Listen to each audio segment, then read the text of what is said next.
제가 자주 듣는 그 음악 중에 한 곡이 있습니다. 그 뉴욕 메트로폴리탄 합창단이 오래전에 공연한 그 오페라 중에 하나입니다. 베르디의 나부코라는 곡 중에 한 곡입니다. 제가 좋아하는 곡은 나부코 3막에 있는 히브리 노예들의 합창입니다. 그 그리움, 그 애절함이 가득한 그 표정으로 베르디의 오페라 나부코 중 히브리 노예의 합창을 끝까지 부릅니다.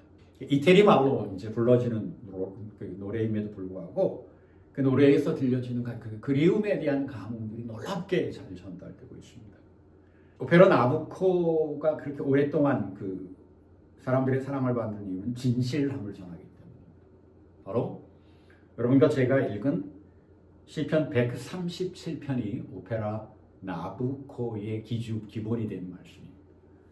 나부코라는 말은 우리 성경에서 말하는 느부갓네살 왕의 이태리식 발음입니다.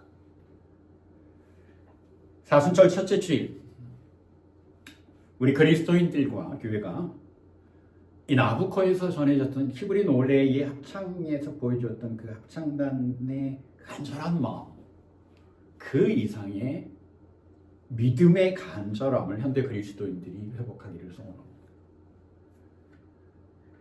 세상의 모든 사람, 하나님을 모르는 사람들에 대한 이야기가 아니라 특별히 2026년 내 한국교회와 한국 그리스도인들에게 있어서 하나님을 아는 사람들이 먼저 우리를 위해 목숨을 버리신 예수의 간절한 마음을 다시 마음에 새기는 이 사순절이 되기를 소원합니다.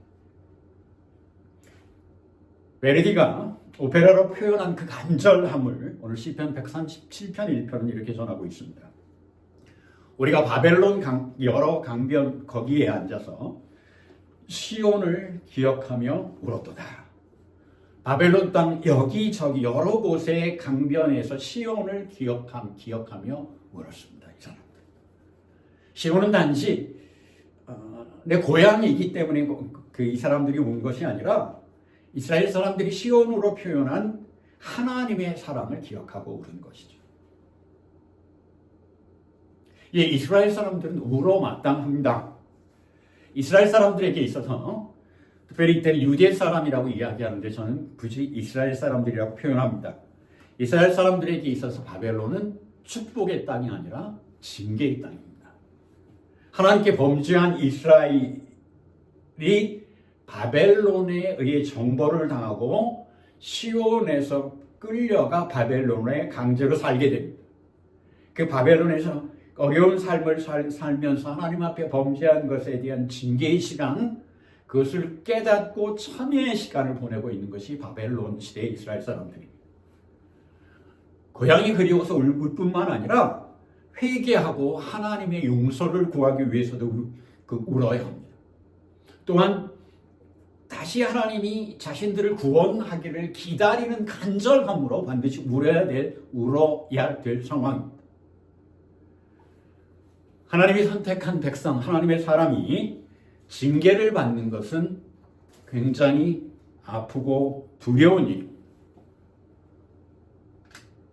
그러나 징계를 받는다는 것은 반대로 소망이 있다는 것입니다. 하나님이 버린 것이 아니라 징계의 시간에 울며 애통하는 회개의 과정을 통해서 하나님이 그들에게 구원하시는 은혜의 과정이 바로 징계의 과정입니다. 때문에 회개나 징계는, 그리고 그 하나님의 뜻을 아는 사람은 애통할지라도 소망이 있는 사람들입니다. 예수께서도 마태복음 5장 4절에서 분명히 이렇게 말씀하셨습니다. 애통하는 자는 복이 있다라고 말씀하셨어요. 이 애통한다는 것이 그저 세상 일을 슬퍼하고 억울해하는 것이 아니죠. 하나님의 사랑을 간절히 바라는 간절한 애통입니다. 그리고 그 사랑에 응답하지 못하는 아픔을 가진 사람들의 애통함이죠. 하나님에 대한 이 간절함을 가진 사람들의 이 애통함을 가진 사람은 소망이 있는 사람입니다. 여러분이 이 하나님을 향한 애통함을 여러분도 가지시기를 원합니다. 그러므로 말미암아 하나님이 준비하신 소망에 참여하는 여러분들이 되시기를 소원합니다. 가진 것이 많으면 때때로 버릴 것도 많습니다. 그렇죠? 위기의 순간에 많이 가진 것 중에 몇몇 것을 포기함으로 해서 위기를 벗어날 수 있기도 합니다. 그러나 반대로 가진 것이 없더라도 버리지 말아야 할 것은 버리지 말아야 합니다. 굉장히 기본적인 세상을 살아가는 방법이긴 하지만 실제로 보면 그렇게 되지 않습니다. 가진 것이 많은 사람들은 오히려 몇몇 것도 버리지 못합니다. 그래서 어떤 경우에는 버리지 못해서 다 잃게 되는 경우도 우리가 바라봅니다. 반대로 없어서 정말 남아있는 귀한 것은 버리지 말아야 할 사람들이 몇 가지조차 없는 사람들이 오히려 버리지 말아야 할 것을 버리는 경우도 우리가 봅니다. 믿음으로 보면 현 시대는 2026년의 이 사순절 시점에서 보면 교회와 복음이 힘을 잃은 것이 사실입니다.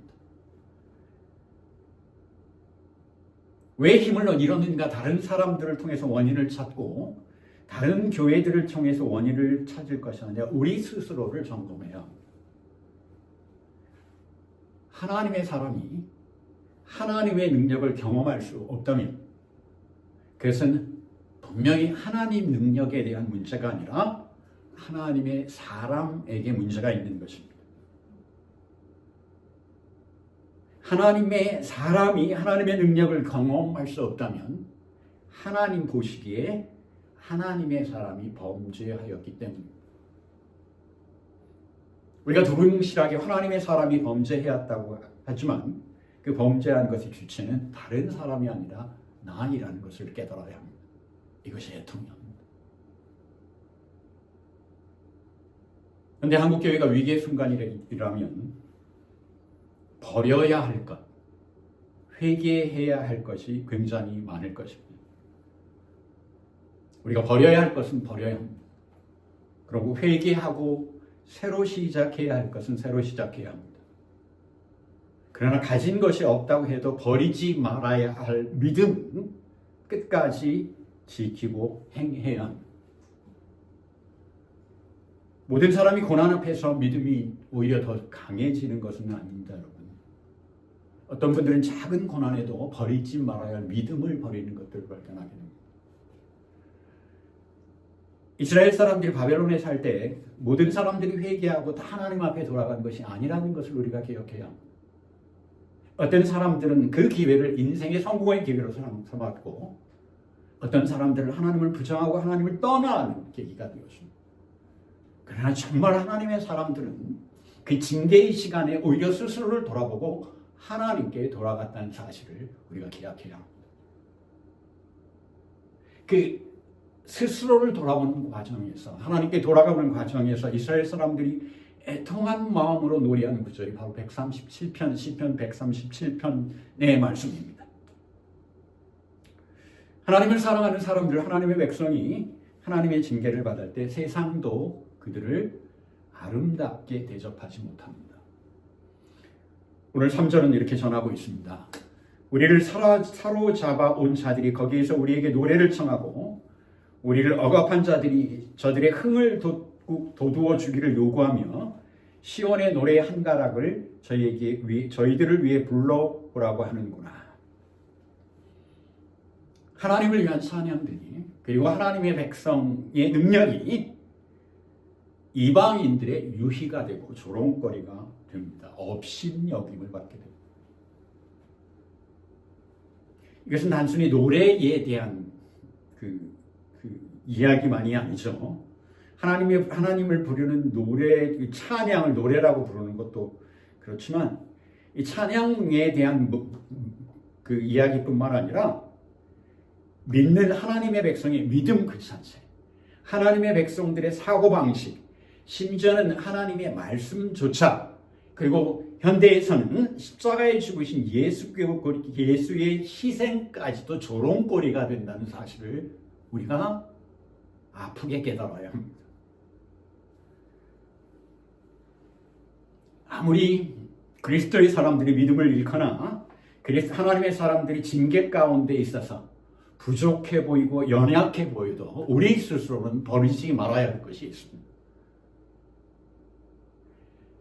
이스라엘 사람들이 하나님께 드리는 찬양을 그 바벨론 사람들의 유희를 위해서 부를 수 없다는, 정말 조롱을 당해도 버리지 않는 마지막 것이 있음을, 그것이 믿음임을 오늘 시편 137편에서 우리가 배워야 할 것입니다. 그때 조롱을 당했을 때 이스라엘 사람들은 4절, 5절, 6절에서 이렇게 이야기합니다. 제가 표준 세번역 성경으로 읽어드립니다. 우리가 어찌 남의 나라에서 주의 노래를 부를 수 있으랴. 예루살렘아, 내가 너를 잊는다면 내 오른손도 수궁 타는 재주를 잃을 것이다. 내가 너를 기억하지 않는다면 내가 너 예루살렘을 내가 가장 기뻐하는 그 어떤 일보다 더 기뻐하지 않는다면 내 혀가 입천장에 붙을 것이다. 예루살렘에서 있었던 모든 일들보다 다른 일들 내가 기뻐할 거라면, 그런 상황이라면 내 혀가 입천장에 붙을 것이다. 내가 결코 세상을 위해서 하나님의 찬양을 부를 수 없다는 뜻이죠. 여러분, 하나님의 은혜가 없다고 느끼거나 여러분 스스로, 우리 스스로, 그리고 우리를 통해서 하나님의 능력, 하나님의 은혜가 없인 여김을 당한다면 그때 우린 정말로 정신 차려야 합니다. 어떤 분들은 우리에게, 그리스도를 믿는 사람들에게 비아냥거리는 소리를 하면 거기에 휩쓸려서 넘어갑니다. 그러나 신앙의 눈으로 보면 우리를 통해 하나님의 은혜, 우리를 통해 예수 그리스도의 은혜가 비아냥거릴 때 여러분과 저에게 있어서는 믿음으로 보면 그때가 기회의 때입니다. 어떻게 결정하고 어떻게 행동해야 할까를 세상 비아냥거리는 사람들에게 보여주는 것이 아니라 하나님에게 보여드릴 수 있는 믿음, 승리의 믿음을 가질 수 있는 기회가 되는 것입니다. 여러분, 그 기회를 놓치지 않기를 바랍니다. 어떤 사람들처럼 조금이라도 남아있는 신앙의 양심을 버리는 일이 없기를 원합니다. 오직 하나님만을 의지하는 믿음으로 회복하는 기회로 삼으십시오. 그 순간을 하나님을 기다리는 것입니다.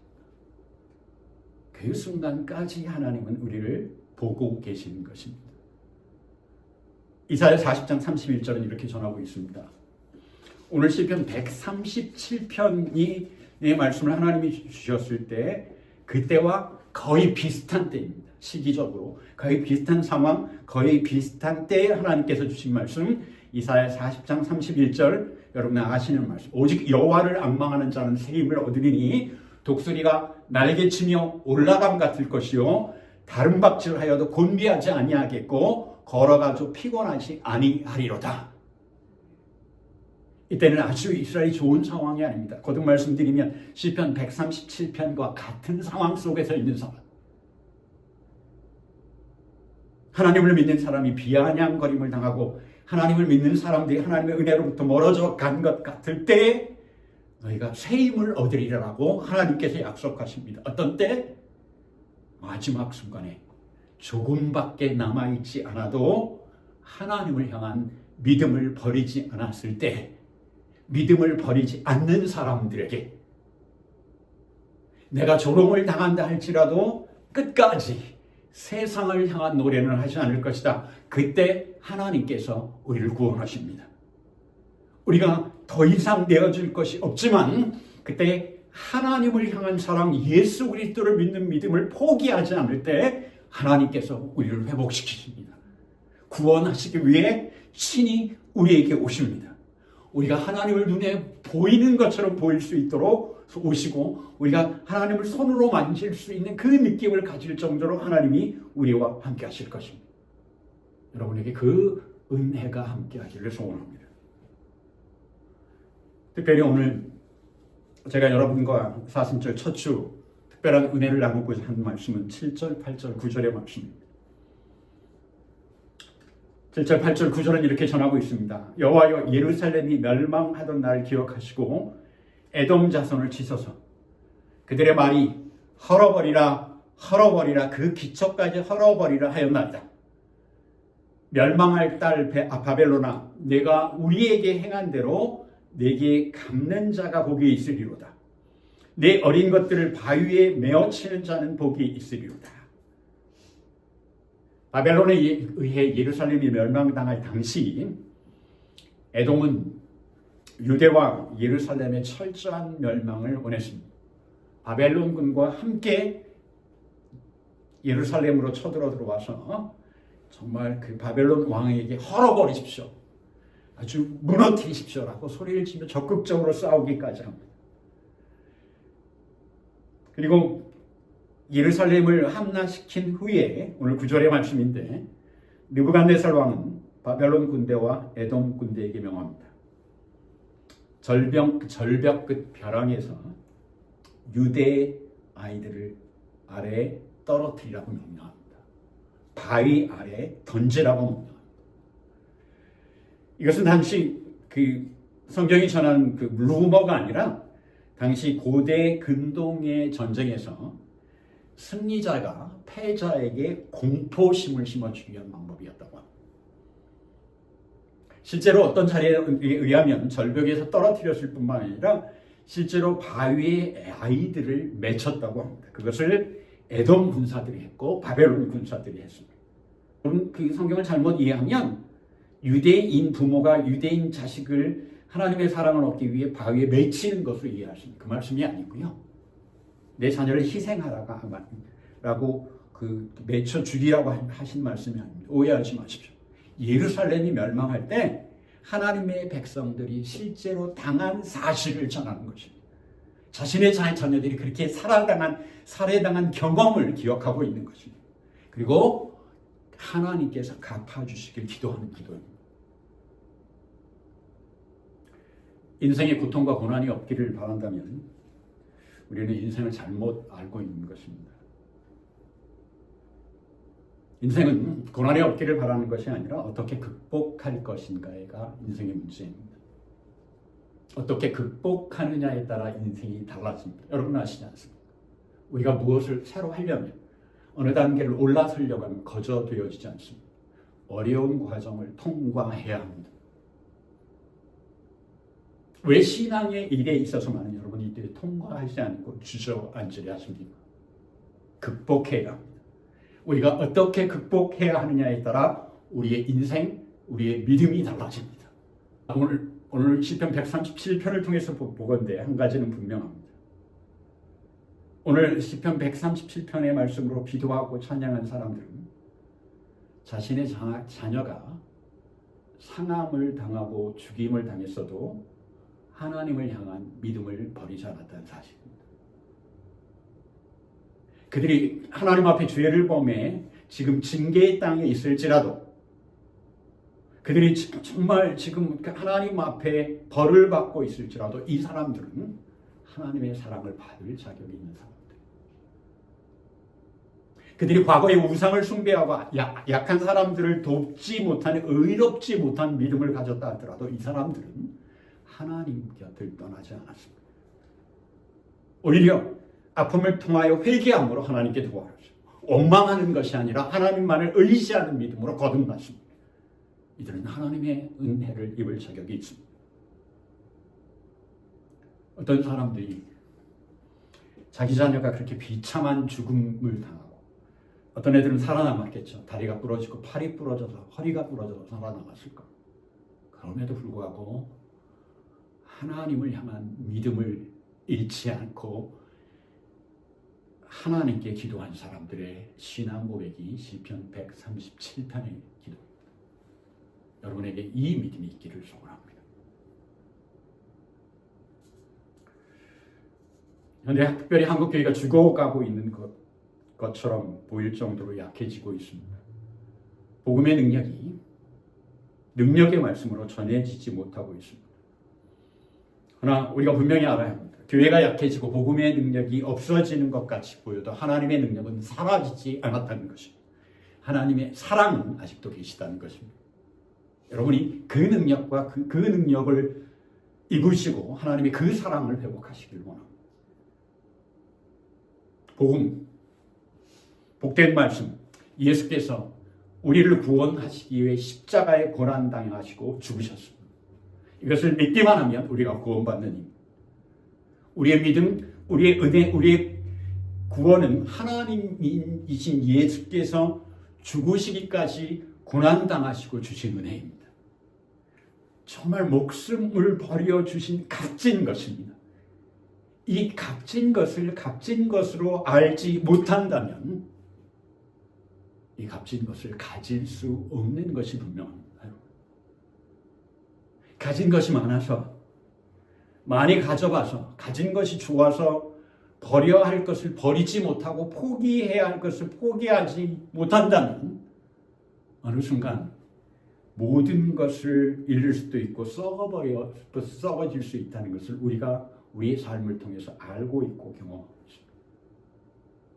다시 말씀드리면 가진 것이 별로 없어서 없는 것이 버릇이 돼서 있는 몇 안 되는 것도 포기하는 습성이 있다면 그분은 아무것도 가질 수 없다는 것을 명심해야 합니다. 우리가 포기한 것이 무엇인지를 아는 지혜가 필요합니다.